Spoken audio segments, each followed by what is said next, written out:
빌립보서 2장 5절에서 11절 제가 봉독하여 올리겠습니다. 너희 안에 이 마음을 품으라. 곧 그리스도 예수의 마음이니 그는 근본 하나님의 본체시나 하나님과 동등됨을 취할 것으로 여기지 아니하시고 오히려 자기를 비워 종의 형체를 가지사 사람들과 같이 되셨고 사람의 모양으로 나타나사 자기를 낮추시고 죽기까지 복종하셨으니 곧 십자가에 죽으심이라. 이러므로 하나님이 그를 지극히 높여 모든 이름 위에 뛰어난 이름을 주사 하늘에 있는 자들과 땅에 있는 자들과 땅 아래에 있는 자들로 모든 무릎을 예수의 이름에 꿇게 하시고 모든 입으로 예수 그리스도를 주라 시인하여 하나님 아버지께 영광을 돌리게 하셨느니라. 아멘. 오늘은 열정적인 겸손이라는 제목으로 말씀을 드립니다. 예수님께서 제자들에게 자신의 고난과 죽음 그리고 부활에 대해서 미리 말씀하시곤 했습니다. 총 3번에 걸쳐서 말씀하셨는데 그 마지막은 십자가를 지시기 직전 예루살렘에 올라가시는 중에 말씀하셨습니다.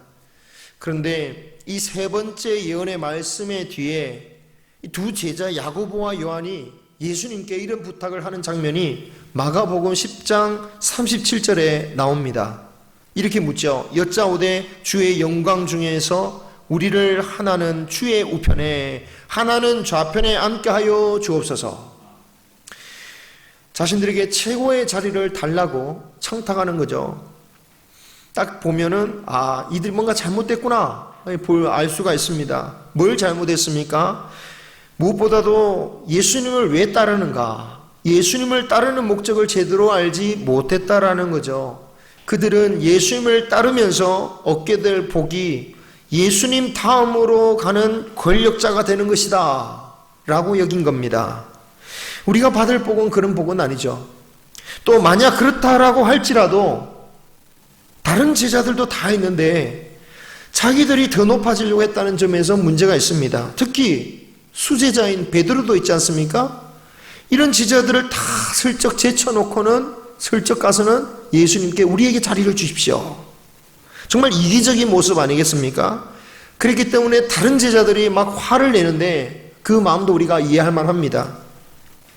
그리고 마지막으로는 그 직전까지도 말씀하셨던 예수님의 고난과 부활에 대해서는 전혀 생각하지 못하고 오로지 받을 영광에 대해서만 생각했다는 점에서 여러모로 잘못한 점이 많죠. 그런데 이런 잘못된 이면, 그 이면에는 긍정적인 면도 찾아볼 수 있는 것 같아요. 무엇보다도 그들이 그래도 이런 부탁을 할 수 있었다라는 것은 예수님이 정말 메시아라는 것을 정말 믿었기 때문에 이런 부탁을 할 수 있었겠죠. 또 그들은 예수님이 영광을 받으실 때 자신들도 영광을 받을 수 있을 것이라는 그 열정 가운데 있었다라는 것을 알 수 있습니다. 그렇기 때문에 예수님께서 그런 제자들을 꾸짖으시기보다는 조언을 하시죠. 마가복음 10장 38절에 이렇게 말씀하십니다. 예수께서 이르시되 너희는 너희가 구하는 것을 알지 못하는도다. 내가 마시는 잔을 너희가 마실 수 있으며 내가 받는 세례를 너희가 받을 수 있느냐.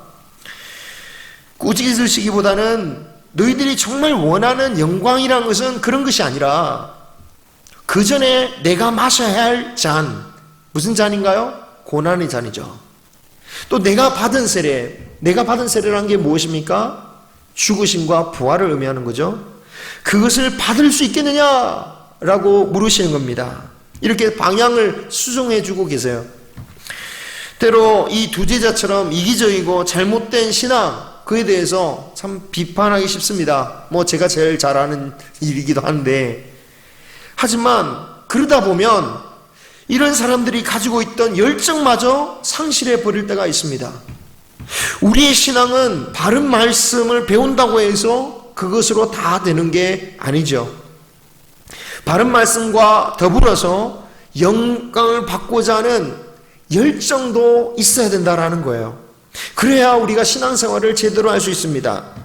최근에 제가 구사태 사무실에 있는데 저를 2번이나 찾아오신 외부인이 계셨습니다.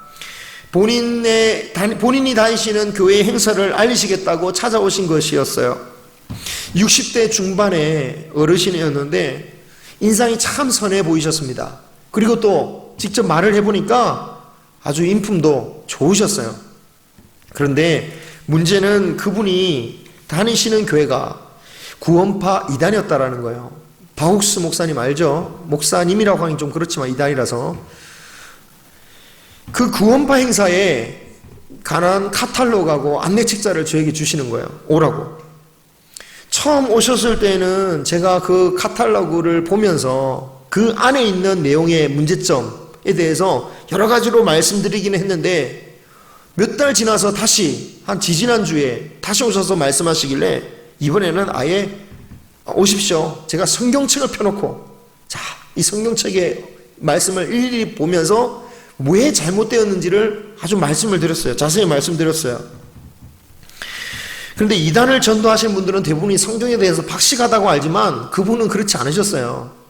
또 제가 목사이기도 하기 때문이기도 하겠지만 그래서 거의 일방적으로 제 말에 수긍하시면서 알겠습니다 하고 돌아가셨어요. 그래도 이분이 자꾸 오시는 것에 대해서 문제가 있겠다 싶어서 제가 이런 말씀을 드렸습니다. 오시는 것은 괜찮지만 이렇게 이단을 전하러 우리에게 오시는 것은 허락할 수 없습니다. 제가 목사로서 단호하게 말씀을 드렸어요. 그렇게 보내드렸지만 그분을 보면서 한편으로는 씁쓸한 생각도 들었습니다.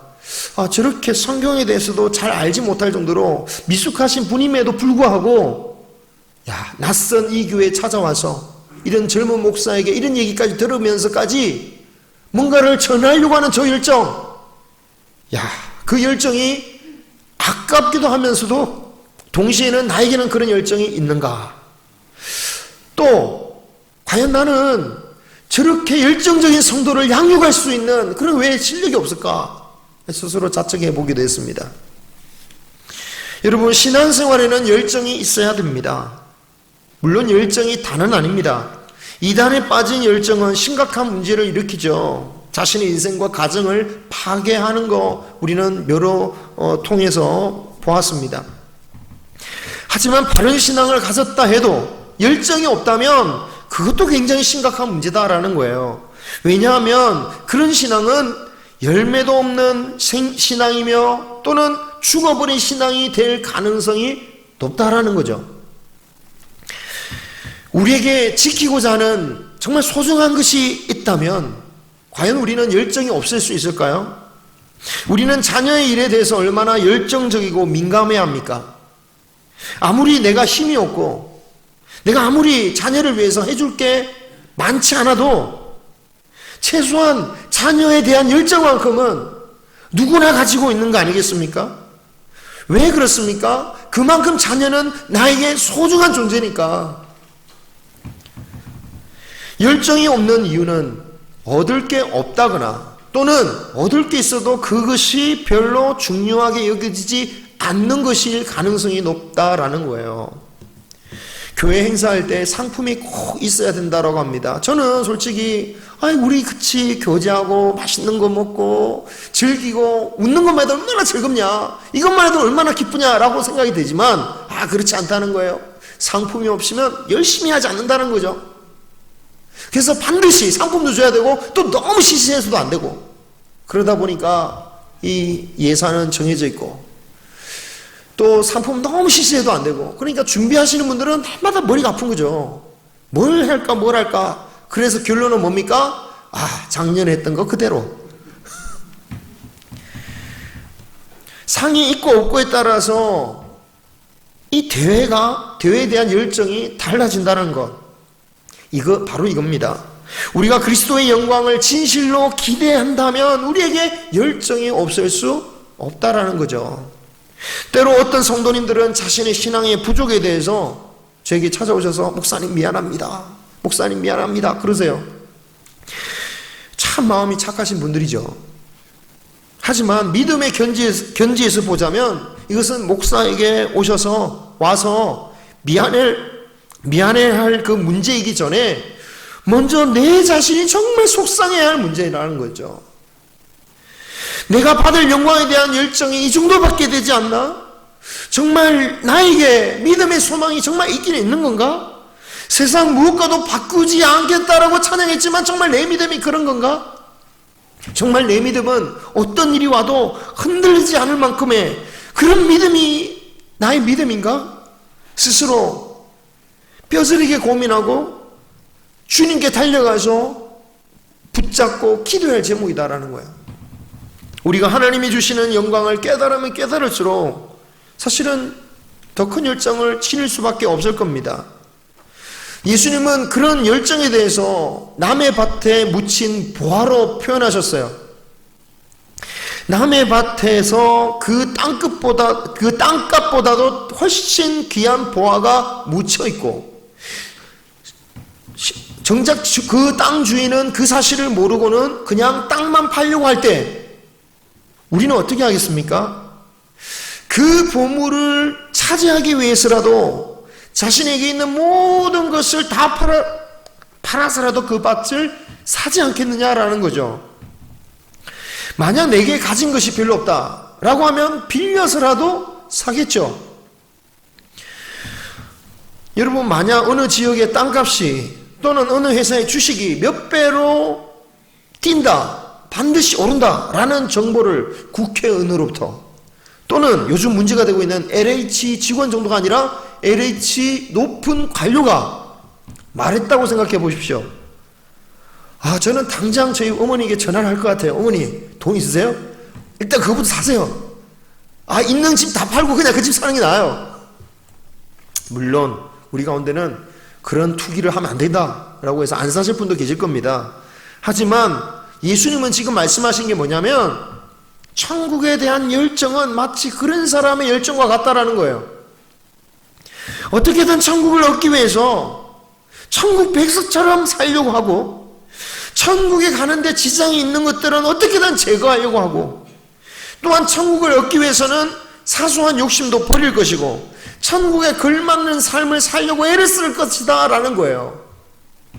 그죠? 아파트 당첨되면 로또 맞았다, 빚을 내고 좀 우리 아껴 쓰자, 몇 년 뒤에는 부자 된다, 그러지 않습니까? 사실 이런 열정이 없으면 구원과 축복을 받기도 힘든 거예요. 이 말씀은 열심히 해야지 구원을 받는다라는 말씀이 아닙니다. 구원은 우리가 열심히 한다고 해서 받는 게 아니죠. 구원이란 것은 우리에게 거저 주시는 겁니다. 그런데 왜 열정이 없다면 구원을 받기 힘들까요? 왜냐하면 열정 없이는 끝까지 가기 힘들기 때문입니다. 하나님께서는 구원받은 자에게 영광을 약속하셨지만 동시에 주시겠다고 한 것이 있습니다. 그게 뭘까요? 로마서 8장 17절 같이 읽어보겠습니다. 로마서 8장 17절 시작. 우리가 그와 함께 영광을 받기 위하여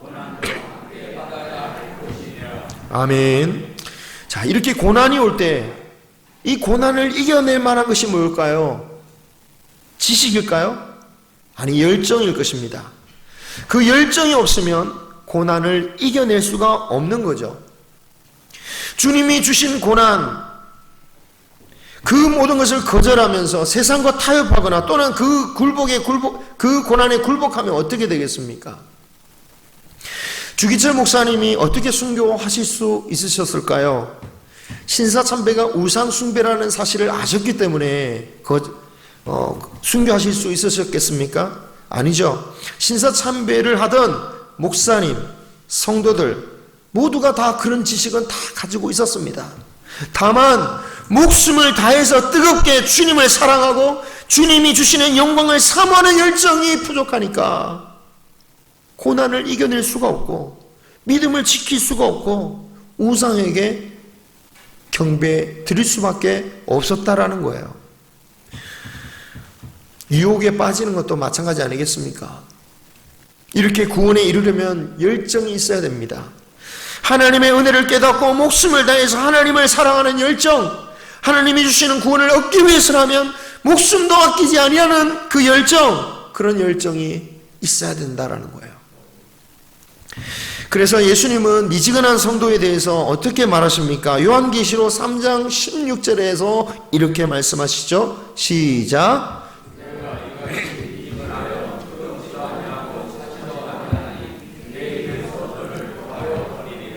아멘. 토하여 버리신대요. 우리 가운데 많은 분들이 사실은 이런 설교 들을 때는 이미 지났다. 내 지금 나이가 몇 살인데 내 힘이 다 빠졌고 열정의 순간 다 지나갔다 라고 생각하실 수 있을 것 같아요. 그런데 열정에는 꼭 뜨겁게 정열을 태워서 많은 일을 하는 것, 열심히 하는 것, 그것만 열정이라고 말하지 않고 또 다른 하나님이 원하시는 열정이 있다는 거예요. 여기서 세상에서 말하는 열정과의 차이점이 있습니다. 세상의 열정이라는 것은 그 열정의 중심에는 뭐가 있냐면 내가 있어요. 내 자신이 있습니다. 그 열정의 목적이 좋은 뜻이든 나쁜 뜻이든 나의 비전이 중심을 차지하고 있다는 거예요. 하지만 우리가 품어야 할 그 열정의 중심에는 예수 그리스도의 마음이 있어야 된다는 거예요. 예수 그리스도의 마음이 중심이 아닌 내가 중심이 될 때 많은 일을 하는 것 같아도 그 열정이란 것은 많은 일을 하게 돼 있잖아요. 그죠? 성과가 나타납니다. 하나님이 중심이 되든 사람이 중심이 되든 열정적으로 일하면 뭔가 나타나긴 해요. 하지만 그 결과물이 하나님 나라가 될 것인가 아니면 사람의 열매가 될 것인가를 결정한다라는 거죠. 앞서 저를 찾아오셨던 분에 대해서도 말씀드렸지만 가만히 보면 이상한 점이 있어요. 뭔가 좀 이상한 점. 왜 이단에는 열성적인 사람이 많을까? 물론 다 그러지는 않겠지만 특히 이단들 보면 열성적이에요. 또 이단뿐만이 아니라 성경적으로 뭔가 문제가 있다 라고 하는 교회들 보면 이상하게 열정적인 데가 많아요. 그런데 겉으로는 우리가 본받을 만한 종교적인 열정같이 보여도 종종 그 열정 가운데는 그 중심에는 예수 그리스도가 아닌 다른 것이 사로잡는 것을 보게 됩니다. 예수님을 전하는 것 같은데 사람의 영광이 더 드러나기도 하고 교회를 부흥하게 하는 것 같은데 결국은 사람의 영광을 위한 도구로 교회가 성장하는 것 같은 그런 모습을 보게 돼요. 그런데 여기서 이런 생각할 수 있죠. 아니 어떤 이유에서든지 기도 열심히 하고 어떤 이유에서든지 전도 열심히 하고 봉사 열심히 하고 예배 열심히 드리면 교회는 성장하는 것이고 그러면 하나님께 영광이 되는 게 아니냐? 물론 교회는 성장합니다. 그런데 저는 이런 질문을 드리고 싶어요. 교회의 성장과 하나님의 나라의 성장이 꼭 같은 것인가? 우리는 이단 교회가 또는 이단 교단이 성장했다고 하나님의 나라가 성장했다라고 얘기하지 않죠. 그죠? 이단들도 성장했잖아요. 부흥했잖아요. 하지만 아무리 그래도 하나님 나라가 성장하지 했다라고 얘기하지 않아요. 왜? 잘못된 것을 부흥하고 있으니까. 자신의 욕망을 중심으로 한 신앙의 열정은요, 그 열정으로 된 교회가 커져간다고 하나님 나라가 정말 커져가느냐라는 거예요. 자신의 욕망을 중심으로 한 그 신앙의 열정은요, 오늘 제자들이 보여줬던 그 신앙이에요. 이기적이에요. 그래서 결과가 무엇입니까? 다른 제자들을 분노하게 만들었어요. 분열시켰습니다. 이처럼 자기 중심으로 한 열정은 교회를 오히려 분열시킨다라는 거죠. 우리 교단은 아니지만요, 제가 있던 교회의 근처에 한 대형 교회는 이 성도들을 늘리기 위해서 항상 경쟁을 시켜요. 구역과 구역끼리, 그리고 담당하는 부목사끼리 경쟁을 시킵니다. 그래서 부목사님들은 자기 구역이 좋은 성과를 맺기 위해서는 온갖 방법을 동원하는데 어떤 목사님들은 상품을 걸어요. 그래서 어디까지 나가냐면 금목걸이까지 자기 사비로 들어가지고 드리는 거예요. 그래가지고 성공하면 교회에서 인정받고 교회에서 더 사역을 오래 할 수 있는 거죠. 대형 교회이기 때문에 그 교회에서 오래 하면 나중에 담임 목사 가기도 쉬워지겠죠. 또 집회를 아주 자주 하는데 그 집회 때마다 스티커로 우리 구역 예배 때 구역에 모이는 것처럼 모이면서 스티커를 벽에다 붙여놔요. 그럼 어떻게 됩니까? 출석사항이 쫙 보이는 거죠. 그래가지고 그때 많이 온 사람은 칭찬하고 못 온 사람은 아주 그 자리에서 혼을 내는 거예요. 당연히 교육자들은 그로 인해서 질책을 받게 되고 나중에 그로 인해서 인사를 또 받는 것입니다.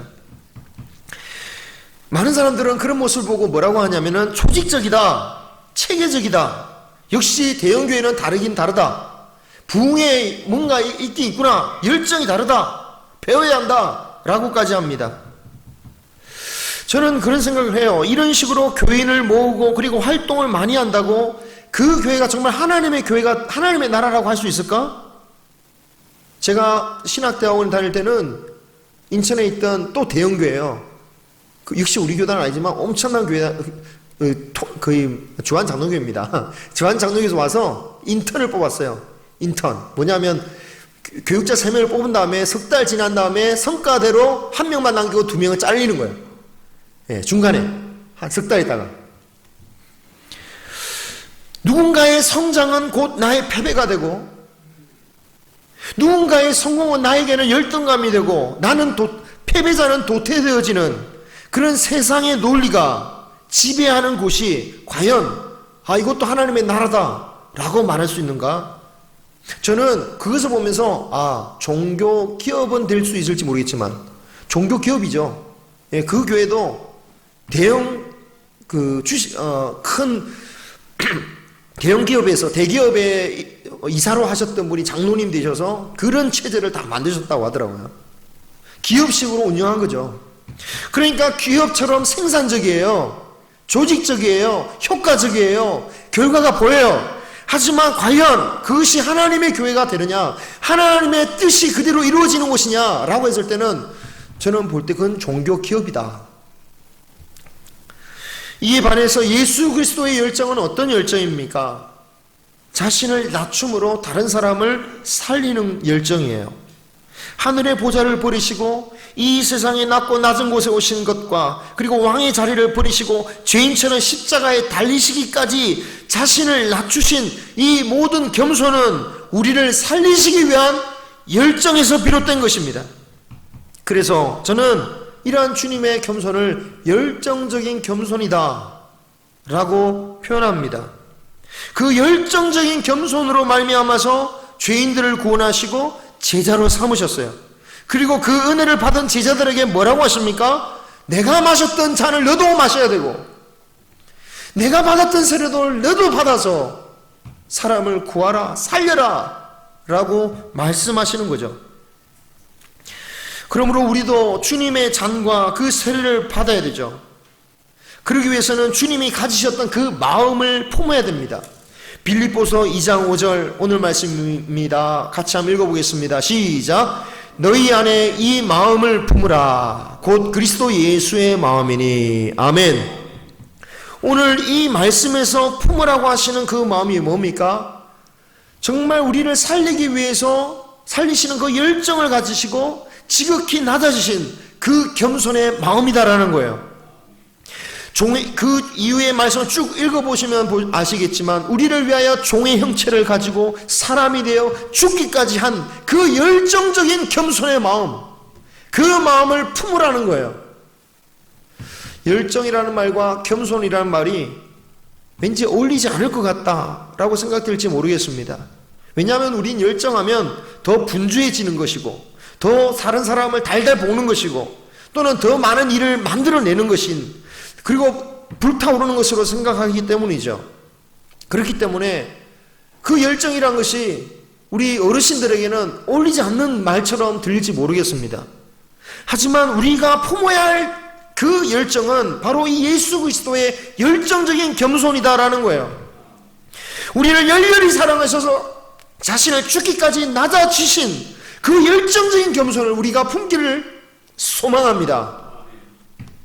여러분, 열정적인 겸손이란 것은 형식적인 겸손과는 완전히 달라요. 우리가 형식적인 겸손은 사실 누구나 어느 사회생활 하신 어르신들은 다 몸에 익히신 거잖아요. 그죠? 어느 정도, 하지만 이 열정적인 겸손과는 이 겉으로의 겸손은 차원이 달라요. 왜냐하면 겉으로만 하는 겸손은 상처받기가 쉽습니다. 왜 상처를 받을까요? 겸손하지만 진심으로 내 자신을 다른 사람 밑으로 끌어내리고 싶은 마음은 없기 때문에 그렇죠. 진심으로 내가 다른 사람 밑에 있는 것을 자처하려고 하는 겸손이 아니라, 사실은 우리가 보이는 겸손은 다른 사람으로부터 인정받기 위한 겸손일 때가 많다라는 거죠. 아, 저 사람은 겸손하구나. 저 사람은 함께 할 만한 사람이구나. 그것을 받고 싶어 하는 것이지, 나를 하대하거나 나를 멸시하거나 나를 이렇게 무시하는 그러한 자로서 겸손을 받기를 원하지 않는다라는 거예요.